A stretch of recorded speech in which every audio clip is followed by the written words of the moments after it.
সম্মানিত ভিউয়ার্স, আপনারা দেখেন কর্মজীবী লোকদের জীবন অবস্থা। এই যে দেখেন আমাদের তোফাজ্জল ভাই, কি করবেন, একটা প্লেট কেনার টাকা নাই। বড় আফসোসের কথা। দেখেন কর্মজীবন, বাইরে এসে কাজ করলে কিভাবে থাকতে হয়, কিভাবে কষ্ট করে চলতে হয়। এই যে দেখেন হাত পায়ের অবস্থা দেখেন, তারপরও এই অবস্থায় ভাত খাওয়া লাগতেছে। হাত পা পরিষ্কার করারও সময় নেই।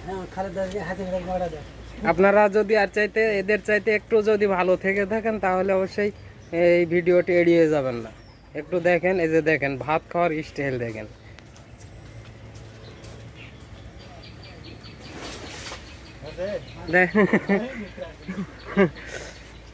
দেখেন পানি খাওয়ার জগ, বালতি, মগ, কি অবস্থা।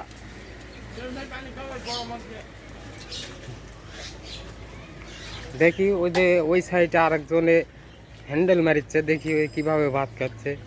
ব্যাপার কি, মাথা নিচে দেখেন কি ময়লার মধ্যে বসে থেকে ভাত খাচ্ছে। কি দর্শক বিন্দু, আপনারা দেখলে একটু কষ্ট হচ্ছে না আপনাদের মনে, যে এদের চাইতে আমরা ভালো আছি, অনেক ভালো আছি।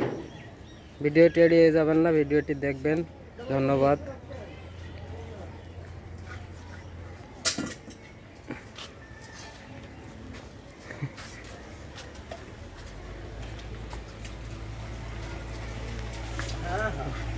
দেখেন আমাদের ফিরোজ সাহেব কিভাবে ভাত খাচ্ছেন। দেখেন ইনি একজন মাস্টার মানুষ, এই জন্য এনার পরিবেশটা একটু ভালো।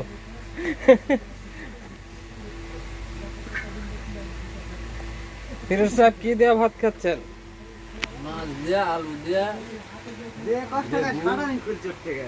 পটল বেগুন সব মিলে খিচড়ি ঘাটা নাকি? যাক, তাও ভালো। ধন্যবাদ, সবাই ভালো থাকবেন।